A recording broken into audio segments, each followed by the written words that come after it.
Fala galera, eu sou o Léo. Eu sou o Léo.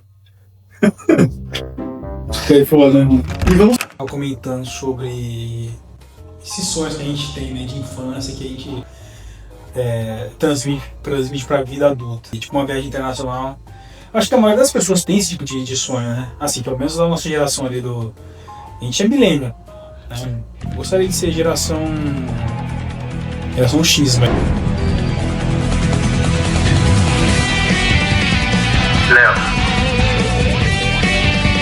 Léo também.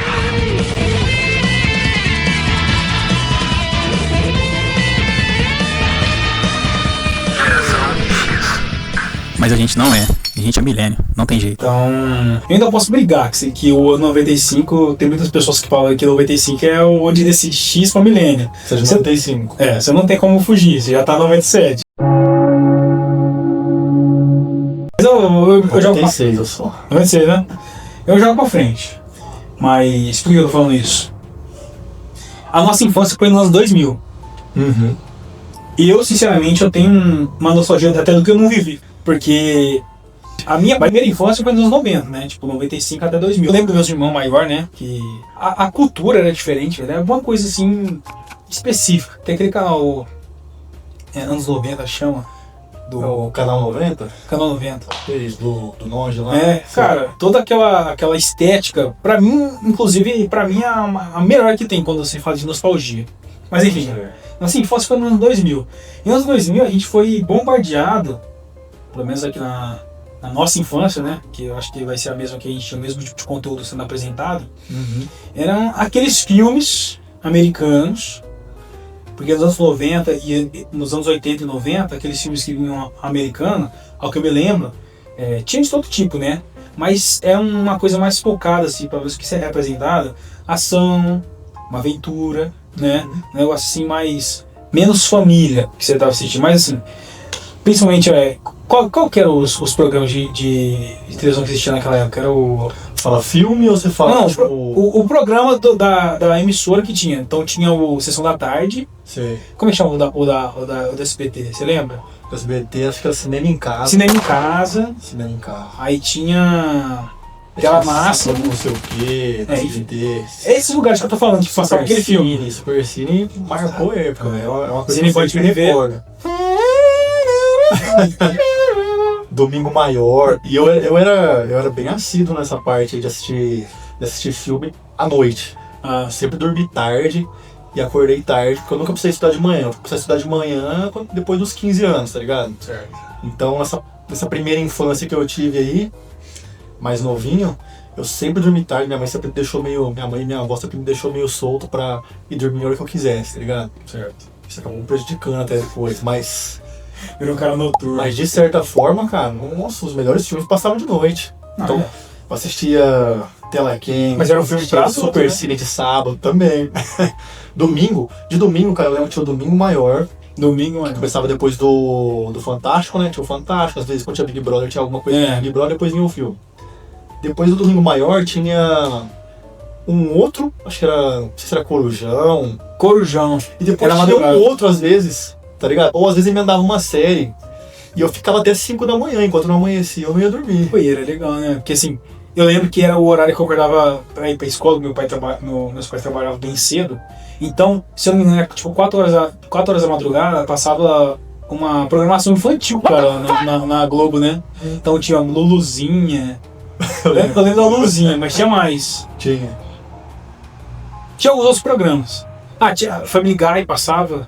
Family Guy. A primeira vez que eu assisti... lembro, mas o Luluzinho eu lembro. A primeira vez que eu assisti Family Guy foi nesse horário. E tinha outras coisas, né?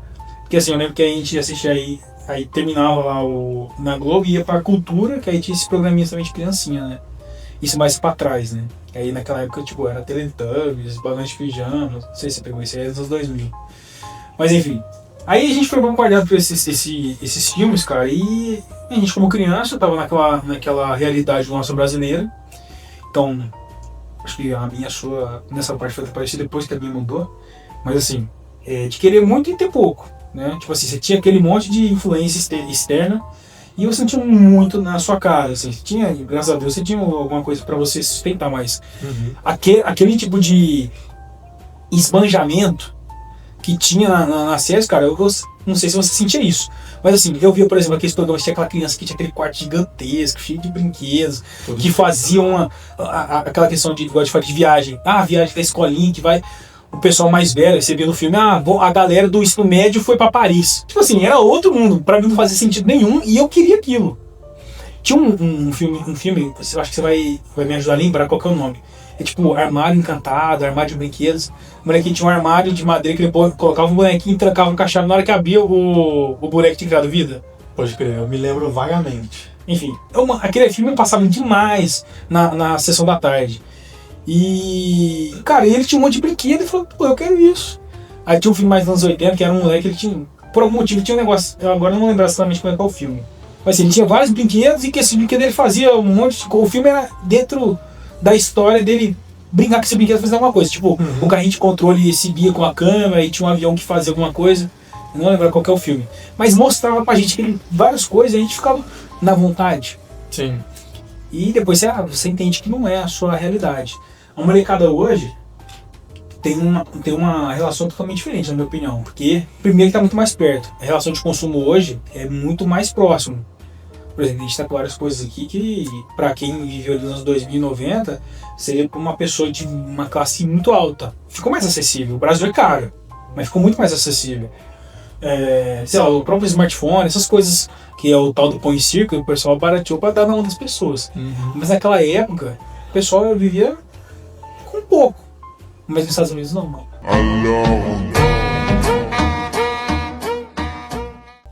Sim. Tanto é que a política não, a cultura deles é o quê? Consumismo, mano. Você compra, joga fora e foda-se. Uma vez eu vi no Instagram, cara, um pai fazendo uma limpa de brinquedos. Tinha 3 filhos, se não me engano. Aí tinha um quarto gigantesco para as meninas e um quarto menor para os meninos. Ele falou assim, chegou aquela época do ano. Tudo em inglês, né? Aquela época do ano. Qual que é? A primeira vez que eu tinha visto o vídeo. Ele começa, vamos separar os brinquedos, vocês brincam ou não brincam. Aí no vídeo inteiro mostra, mano, mas começa a separar. Tipo assim, primeiro que é um mar de brinquedo em cada quarto. Aí ele pega. Isso aí é algo totalmente fora da nossa realidade, né? Totalmente. Aquela casa gigante, organizada, pra eles é muito barato. Aí ele pega umas carriolas, velho, começa a jogar esse aqui não. Sabe o que ele faz com esse brinquedo? Leva lá fora e joga dentro do lixo. Pra uma criança americana, talvez um pessoal da Europa, ou talvez uma criança chinesa hoje em dia, dependendo das metrópoles lá, é uma coisa assim que é muito próximo. O pessoal não faz mesmo, porque eles têm grana pra isso. E o Brasil sempre atrás dessa forma, né, velho?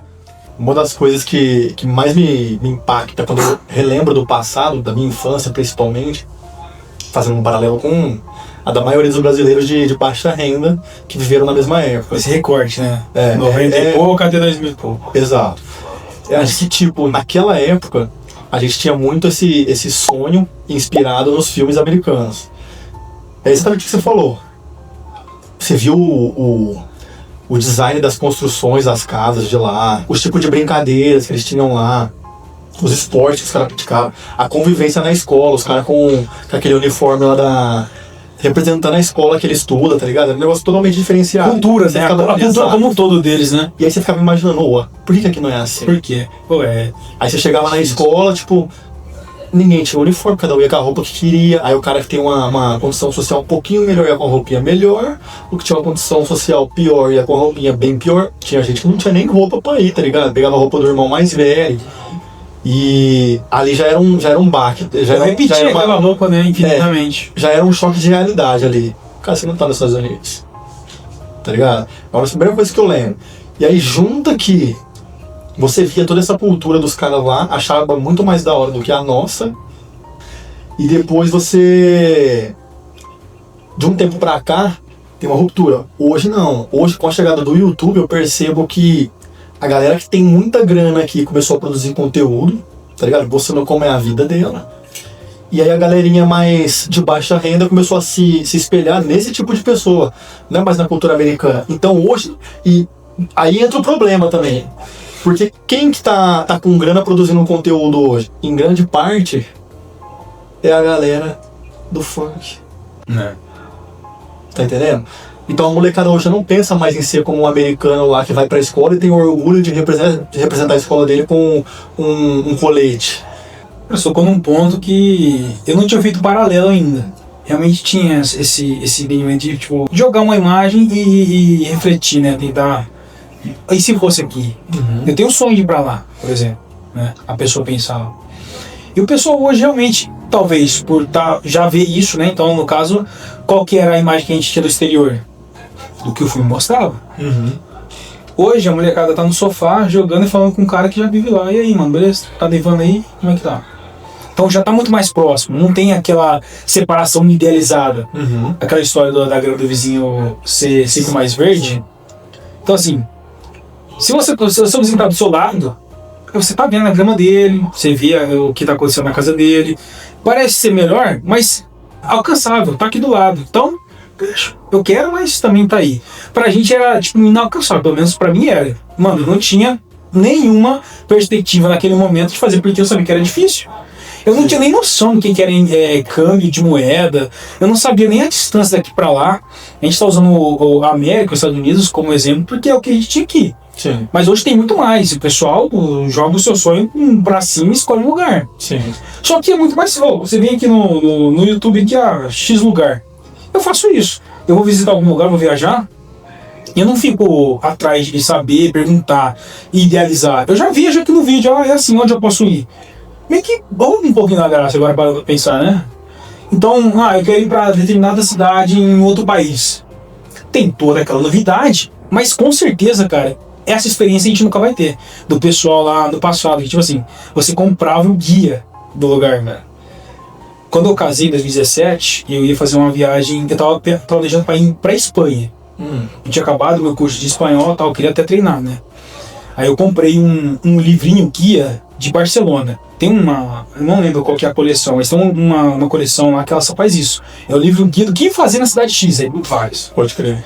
Aí eu comprei, tá ali na minha estante. Aí, enfim, lá tem todo um programa em que restaurante, uma média de preços, tem mapa lá dentro. Cara, é uma experiência muito louca. Agora, será que o pessoal ainda vai fazer isso hoje? Vai comprar? Não. Eles vão assim, o que fazer em Barcelona? É porque ali você lê, mas você não tem nenhuma referência visual, Sim. Nada. Hoje em dia não, você consegue estar no lugar sem estar no lugar. Então, aí, talvez o pessoal vai falar assim, mas também o pessoal quer ver no tempo da caverna pra sempre. Eu acho que não é isso, cara, eu acho que é a dose, porque a experiência é totalmente diferente. É melhor, pior? Não sei, você tem que ter vivido as duas, né? Você tem que perguntar pra geração antiga, o que você acha melhor? Onde você teve mais lembrança de ser mais agradável? Não sei, eu nunca vivi isso. E eu vou perguntar pra quem já viveu. Mas, voltando ao tema. Então, a galera hoje está idealizando por essa parte do que está mais próximo. Eles não têm mais essa ideia de que o longe pode ser inalcançável, mas assim, vira um ideal. Não, aqui tá perto e eu tô satisfeito com isso. Até porque a ostentação da galera é até melhor que de lá, porque lá mostrava uma riqueza mais, pelo menos o que, tô te falando, o que passava nos filmes, familiar. Até quando era uma zoeira de falar do pessoal rico, milionário, pelo menos a minha lembrança do cenário do que é a América nos anos 2000, 90 e pouco, era sempre uma casa, no caso para eles, eu acho que é tipo médio, sei lá, classe média. Média alta, sei lá, para eles. Aquela casa bem organizadinha, quartos distribuídos, família, corredor no meio, quarto de um lado, quarto do outro pai, embaixo uma sala grande com uma lareira e uma cozinha. Isso pra mim é a imagem que era uma casa do americano. E eu trago isso até hoje, cara. Minha casa, eu falei com minha esposa, a gente gosta de deixar a casa meio casa de vovó. A gente gosta de um design mais antigo, gosta daquela decoração que pra muitas pessoas são ultrapassadas. Só que o pessoal hoje, o que eles querem? Aquela mais moderna. Pé direito gigante. Mas assim, quem que usa isso? O pessoal do sertanejo, o pessoal do funk. Então, entrou dentro da mente deles isso. Então, eu não tô me colocando como melhor ou como pior. E realmente eu fui vítima do que estava na moda, né, eu acho. Eu fui vítima e isso acabou entrando dentro do meu perfil, gostar dessa forma. Mas então, o pessoal já nasce com essa influência, cara. Eu não falo que eles são inocentes nem nada, mas no nosso julgamento acaba sendo uma coisa assim muito superficial, né? Então, como você falou antes, tinha um orgulho. Nossa, cara, eu queria ser igual os caras, eu queria ter uma escola da hora pra caramba, onde tivesse vários tipos de ensinamento, esportes, vários esportes pra gente praticar. você ter orgulho não só do brasão da sua escola, de você fazer um campeonato com um cara e querer colocar o nome da sua escola acima do outro, mas como a sua cidade, o pessoal lá é patriota em tudo, velho. Então, cara, e até nisso... Na bandeira, na cidade, na escola, ou onde o cara pega assim, tipo assim, eles vestem a camisa e fazem daquilo lá uma coisa assim, que é do grupo todo, velho. O que passa nesses filmes antigos e séries, por exemplo, vai ter um jogo de futebol americano da escola. Um time da escola contra o outro. Lotado. E aquilo lá, eu acho que é uma família, vários amigos, vários. Assim, é que não é um filme, mas hoje a gente tem noção que é assim. Todo mundo vai, velho. A família inteira. Realmente, talvez um jogo comercial aqui. Tipo assim, a gente tá perto de Ribeirão Preto. Sim. O comercial aqui não tem tanta visibilidade nacional. Tem bastante torcedor, mas eu nunca ouvi falar esgotaram os ingressos do comercial. Lá eles talvez conseguem com um time municipal. Não, com um jogo de faculdade já faz isso, já lota. Às vezes até com um jogo do ensino médio. Mas eu tô te falando. Então, cara, é muita diferença. Mas ó, o que eu queria colocar é o seguinte. Até nisso a gente é pobre, porque uma coisa é você falar, mas tem a economia. A economia, você quer comparar a economia dos Estados Unidos, onde os caras têm uma vida muito mais estável, com a nossa. Mas não é só aí que está o problema. O problema está no incentivo de incentivar mesmo, no sentido literal da palavra, que é, por exemplo, o que eu quero dizer com até nisso a gente é pobre, para ficar bem claro, bem explícito. Na escola, quando tinha algum tipo de competitividade, o que era? Interclasse de futebol, só. Não tinha vôlei, não tinha basquete, não tinha luta, não tinha nada. É só futebol. Você entendeu? E tipo assim, tinha recurso pra investir? Não tinha. Mas tinha a competição ali do futebol. Por que não podia ter as outras? Até nisso a gente é pobre, cara. E isso me frustra bastante também. Porque eu já, por exemplo, nunca fui muito do futebol, nunca tive habilidades pra poder desempenhar nessa área. Nunca tive, essa é a realidade. Mas por outro lado eu já gostava de artes marciais. Eu tinha ali uma certa facilidade pra aprender, tá ligado? Mas não tinha o que eu fazer dentro da escola. Então eu ia pro ginásio fora da escola pra praticar uma arte marcial que eu gostava, porque na escola não tinha nenhum tipo de incentivo, não tinha campeonato, não tinha nada, entendeu? Mais um ponto, assim, que quando a gente coloca em palavras, a gente começa a refletir, né? E começa a lembrar. Pode não ser assim, talvez no cenário que uma pessoa que tá vendo aqui viveu, mas a gente tá fazendo esse recorte do interior de São Paulo. Também não sei se é todas as cidades, mas que a gente sabe pela fama que leva, é realmente assim. O pessoal, eles tinham esse esforço para fazer essa parte que interclasse, que seria um campeonato entre os times da escola em futebol. E em outros lugares também. Aqui na nossa cidade, não sei se você já viveu essa época, mas às vezes tinham... Eu não lembro nem como é que é o nome que levava isso, mas assim, fechava a rua, fazia um evento lá, principalmente era político, mas assim, a gente fazia um campeonatinho de futebol de rua. Não sei se você lembra disso. Sim. Então, o fulano da rua X jogava com o time da outra rua. Então, o futebol no Brasil sempre teve isso. Mas, como você falou, o esporte, ele é uma parte muito importante na vida de uma pessoa, porque ela entra na mesma seara da cultura, velho. Sim. Ela preenche um nicho que não é só uma frescura. Não tá ali à toa. Isso dá qualidade de vida pra pessoa, movimenta a economia, cria laços entre pessoas, cria sentimento de pertencimento. É muita coisa. E a gente não tinha isso.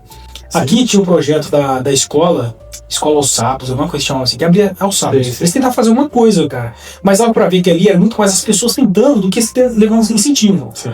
Eu, em 2003, 2002... o pessoal fazia, por exemplo, a primeira coisa que eu fiz nessa escolinha lá foi aula de dança de rua.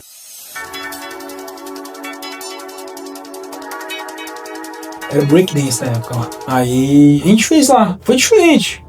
Eram poucas estruturas, sabe? Era o cara dando aula. Mesmo sendo uma coisa precária, o incentivo do futebol dentro da escola, ainda assim você consegue despertar um desejo em alguns de querer ser jogador de futebol. De não ir pro caminho errado, por exemplo, entendeu? Quando você abre mão de incentivar, mesmo que de forma precária, outras atividades, você deixa de fora muitas pessoas, muitas crianças ali que poderiam se identificar com algum outro tipo de esporte e seguir naquilo a ficar jogada a esmo, sem um rumo. Quem vem depois do futebol e preenche essa lacuna? o pessoal do funk, o pessoal da música. Você entendeu? Então hoje, qual que é o reflexo que a gente tem da nossa criançada aí? Depois disso também veio o pessoal do YouTube, né? Mas quais são os reflexos que a gente tem hoje na sociedade? Ou o moleque quer ser influencer, ou ele quer cantar funk, ou ele quer ser jogador de futebol. Só tem essas 6 opções. Não é igual lá fora, que o cara pode ser qualquer coisa. E nunca mudou, né? Nunca mudou. Desde que a gente se entende como gente, a história é... Voltando no tema, né? É difícil você escutar isso, né? Porque assim, as coisas vão mudando devagarzinho. Só que, do nada, você tem a colheita, né? Eu vi uma frase muito interessante, né? Tipo assim, é sobre política também, assim.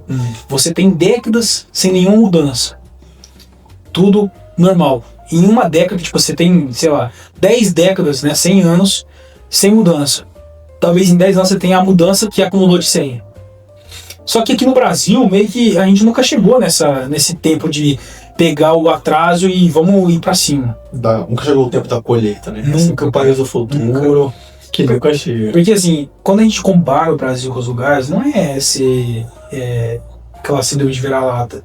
É ser vira-lata, não tem jeito. A gente, no cenário mundial, o que é o Brasil, cara? A gente como brasileiro. É um player pequeno. A gente como brasileiro, o que é? Recursos, né? Cadê o Zé Gotinha? Cadê o nosso querido Zé Gotinha? Então, quem a gente é dentro? Ah, mas o brasileiro tem síndrome de vira-lata. Qual que é o nosso orgulho? Temos terras férteis, clima legal. A gente nunca fala a gente própria, a gente fala do nosso país. Sim. O povo brasileiro, quem que é o povo brasileiro? Não tem nada de povo brasileiro. Então, quando pega lá Não, e até nosso pessoal, nossa isso, geração, quando vão falar alguma coisa, aí o povo brasileiro, é um povo engraçado e acolhedor. É um povo que leva a desgraça como se fosse algo totalmente aceitável. Eu sou feliz até na desgraça. Vamos assar uma carne, vai. Pega uma cerveja gelada aí. não, isso Exatamente. exatamente. Isso não seria ruim, mas só é ruim porque é só isso. Cara, não fosse uma qualidade. Então, desculpa assim, isso não pode ser uma qualidade ali, mas na minha opinião é só isso. Esse que é o problema. Exato. É uma Não qualidade tem se mais. não fosse só isso. Seria uma qualidade. Porque assim, imagina você tivesse várias dificuldades, por exemplo, imagina o povo japonês cheio de dificuldade, numa ilha, produzindo terrão pra caramba. E mesmo assim eles fossem igual a gente. Show de bola, chega aí, aqui a gente, sei lá, um povo hospitaleiro. Não, o pessoal é um fruto da experiência que eles têm. Sim. Aqui no Brasil, qual que é a experiência nossa? De ser enganado, de ser chutado, de ser rebaixado, mas pelo menos a gente tem, sei lá, não tem terremoto, não tem vulcão, não tem um maremoto. Pelo menos. A gente é fudido, mas as terras são santas. A gente é o povo do pelo menos isso, pelo menos aquilo. É difícil. Então quando você pega lá a nossa geração, ou anteriores, não vou saber falar das outras gerações, mas eu vou falar da nossa. Daquelas pessoas que tinham um sonho, ainda tem, né? Ninguém morreu. Mas fazendo essa comparação, é um pouco desolador, né? Você comentou, né, que tem esse sonho de fazer uma viagem internacional. Eu também tenho. Eu acho que é da nossa época lá. Até hoje eu viajei o Brasil, tudo, alguns lugares assim. Eu fui pro norte, mas já fui Nordeste, já fui pro sul, Centro-Oeste, o litoral do Nordeste também nunca fui, mas assim, eu dei uma rota de cima a baixo. Mas eu conheço o Brasil. Eu gostaria de conhecer um país exterior. E muita gente vê o pessoal postando, coisa do tipo que foi pra fora, mas, cara, se você não, tipo assim, não é rico, você tem como você viajar sendo uma pessoa de baixa renda. Normal, você parcela, hoje ficaram diferente tudo. Mas não é uma viagem como essas pessoas fazem. Não. Tipo assim, é aquela viagem de perrengue, cara, você vai lá e conhece. Hoje, por exemplo, olha ele. Não é aquilo que vai abarcar cultura na sua vida. Não, é um negócio rápido, você vai rapidão. É só pra falar depois. Passa um perrengue, volta. É só pra tirar a foto e chegar aqui, já fui. E fica o restante do ano pagando por aquilo que você fez. Isso é um grande problema, porque naquela época, como eu te falei, quem te via nos programas e filmes e seriados, eu te falei, a galera do ensino médio vai pra Paris. Nem os pais vão, mas o professor não, é qualquer coisa. Eu lembro no seriado Friends, tem um episódio lá que se não me engano é o Ross. Ele fala que vai fazer um bate-volta, se eu não me engano, velho, Era, sei lá, Itália, alguma coisa. Eu fiquei refletindo, cara. Ficou indignado? Eu fiquei indignado. Assim, mano, é inimaginável. Imagina hoje você pegar um avião como se fosse um ônibus. Naquela época onde não tinha ligação, naquela época quando não tinha ligação, executivos, empresários, coisa do tipo, eu tenho que falar com fulano, você tinha que ir lá, velho. E muitas vezes o cara, eu falei, eu já não imaginava porque a pessoa vai gastar tempo e dinheiro, mas podia fazer também. Seguinte, eu tô aqui no Brasil, eu tenho um negócio com um cara, sei lá, um exemplo mais perto, da Guatemala. Você liga e resolve. Não, se fosse naquela época. Você ia lá em Guarulhos, pegava um avião de manhã, descia lá, falava com o cara, pegava outro avião, de noite estava em casa. Hoje os milionários são isso, com um jatinho particular, coisa do tipo. Mas assim, pra gente é inimaginável. Uma viagem é um evento. E continua sendo. E pro americano não, mano. Uma viagem é uma viagem. Pô, eu vou pra qualquer lugar que eu quiser. Tanto é que, assim, é muito difícil você ouvir falar que os caras estão usando o ônibus. O ônibus dos caras é o avião. Ou parece que tá muito pra trás. Não, e muitas vezes pra gente que não tem tantas condições, o planejar da viagem é melhor do que a viagem em si. Tá ligado? A expectativa de, você vai estar um dia, a gente vai, todo mundo reunido, não sei o quê. Quando você vai realmente faz lá, beleza, foi da hora. Só que as melhores lembranças é do planejamento e do percurso até lá. Sim. Tá ligado? Rola muito isso também. Então, mais uma vez, a gente é pobre até nisso. Então, assim, cara, muitas vezes chega a ser deprimente perceber que, apesar de tudo, sim, a gente não... Sabe, o Brasil, ele tem tudo pra dar certo, mas não dá certo por causa das pessoas que estão nele. Esses dias eu tava vendo um vídeo, sabe que eu acompanho muito o cenário do MMA, né? Tem um lutador que ele é brasileiro, eu não vou citar o nome dele, obviamente, porque foi um negócio meio esquisito, mas ele foi pra uma viagem lá fora, tudo bancado pelo evento que ele faz parte lá. E quando ele sentou na mesa com outros lutadores de outros países, tá ligado? Pra poder almoçar, ali você via... Ele é um típico brasileiro. O estereótipo do típico brasileiro, tá ligado? Fazendo graça o tempo inteiro. Olha como a gente do Brasil é extrovertido, não sei o que. Só que é um negócio até chato, tá ligado? Tava me incomodando, cara, assistir o vídeo dele já. O cara, tinha um outro cara que era um armênio, tá ligado? O cara mó sério, de boa. Aí você ia ver o público e pensava, nossa, cara, parecia arrogante. O cara só tava na dele. Aí o cara fazia uma pergunta todo extrovertido, exagerado, tá ligado? Ele só respondia de forma normal. E pro público brasileiro já soou como arrogante. Mano, o cara só tá dando a resposta que o cara perguntou. O cara não tá percebendo que aqui você tem que bater palma pra louco, tá ligado? É muito doido, cara. Não, escuta, eu falei, não é tentar ser vira-lata, mas tem esse entrave, porque assim, a gente tem muito problema e essa questão de levar tudo na graça atrapalha nesse sentido. Sim. Então a gente tá falando sobre essa questão da infância, de comparação, mas quando a gente chega para falar sobre tudo, a gente fala sobre política. Então, recentemente, a gente teve aquele evento dos BRICS e qual que é o exemplar naquele evento do brasileiro? Foi o nosso digníssimo presidente, Luiz Inácio. E exatamente, você falou do lutador, pode trocar o lutador por presidente. Ele fez exatamente a mesma coisa. Do presidente Lula no encontro do G7. Sabe aquela foto tradicional de todas as autoridades? Tá aí o presidente Lula. Quem é que tá ali meio distraído na foto? Por favor, presidente, vamos olhar para as lentes? Todo mundo viu, né? As que houveram. Então, no caso, todo mundo sério, ainda tirar uma foto e ele falando. Sim, não vamos esquecer que ele já tá meio velho, meio gaga, mas ele sempre foi assim, porque ele é brasileiro, tá no nosso sangue. É difícil você ter uma pessoa com seriedade, porque o povão quer ver um reflexo de si mesmo lá. Exatamente. No vídeo que eu comentei que você, do político lá que eu tava falando exatamente isso. No Brasil, uma pessoa, um político, né, que sabe trabalhar, ele não vai ser votado porque o pessoal não tá atrás de quem sabe trabalhar e tem um conhecimento técnico. Ele tá atrás daquele cara que é uma personalidade. Sim. Então, aquele famoso assim, o cara acha que... O cara que tá abraçando as coisas da moda. O cara acha que o que deputado é um tipo de vereador federal. Sim. Enquanto o cara devia estar trabalhando na parte técnica de regular o nosso basicamente país. um concurso de popularidade, ou uma eleição para deputado federal, estadual, para vereador, esses cargos. Cara, até no executivo, vamos ser sinceros, até para cargo do executivo, ganha o mais popular hoje.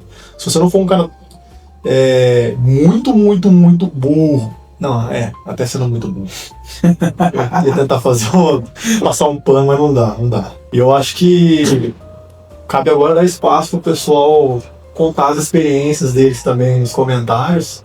Como foi a sua infância, que tipo de coisa que te inspirava quando você era criança, principalmente o pessoal da geração Z, Millennium. X. A geração Z ainda tá crescendo, né? Não tá em fase de crescimento. A Z é a próxima, depois a nossa. Mas assim, de qualquer idade. Porque essa parte dos ideais que a gente estava comentando aqui, eu acho que cada geração vive de uma certa forma, mas desde muito tempo a gente é bombardeado com essa interferência americana. Então a gente fica sempre olhando para cima, né? No caso, se a gente pegar no globo, a gente tá olhando para cima mesmo. E comparando. Então, se você é da nossa geração, fala que a gente esqueceu. Se a gente fala alguma coisa aí, algum detalhe que a gente tá lembrando, o nome de um filme, se souber também, coloca aqui embaixo pra gente saber. E pode acrescentar. A gente vai estar escutando vocês aí. O que pode melhorar. E dicas também de assuntos que a gente pode tratar aqui nos próximos vídeos. Hoje foi basicamente o primeiro, né? Foi o gênesis dos vídeos. Então deem ideias também que a gente pode estar gravando, assuntos que a gente pode estar tratando aqui, e a gente vai trazer a nossa opinião. De forma sem filtro, né? Feita conversa, então um bate-papo pessoal mesmo e impressão pessoal e vamos embora. A gente tem o nosso tema aqui, mas a gente vai dar uma viajada em vários outros para tentar criar uma ideia completa, né? Então a gente vai pegar a nossa vivência e botar aqui na mesa para quem quiser ver. Isso aí. De bola? Vambora? Vamos lá. Até a próxima.